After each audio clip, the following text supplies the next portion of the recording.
This is Rhonda Brooks of Farm Journal Media, and I'm here today with Missy Bauer, Associate Field Agronomist. And Missy, we've been talking about farmers. Here we are in February, getting ready for 2013 season, but going back and looking at their fall tillage and how that could impact what comes up this spring.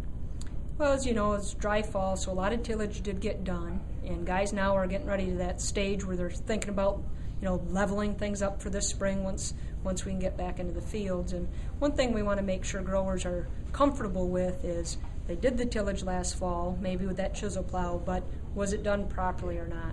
And we're seeing a lot of attention get drawn toward vertical tillage and a lot of new tools being sold out there to level the fields up. But what we find is if we didn't do a good job with the tillage in the fall, that primary tillage, then we're not going to get to our main goal. So last year with the drought, we learned how important uniform soil density is from the top to the bottom. So a lot of growers interested in implementing vertical tillage this year. So if you're going to do that, make sure you go out to your fields here this spring, as soon as you can get out there, and dig where you had ran your chisel plow or your inline rippers, your primary tillage tools, and make sure that we actually have shatter from shank to shank, meaning if I had one shank running here and one running here, that I had shatter in between there.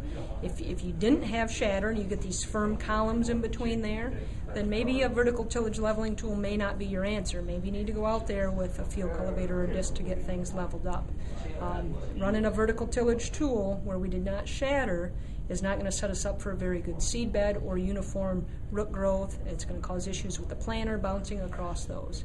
Now, if you go out to your field and you find that you've done a great job last fall and you've got shatter shank to shank, then you can go out with some of these newer vertical tillage leveling tools, get things leveled up, and be set up for uniform soil density from top to bottom.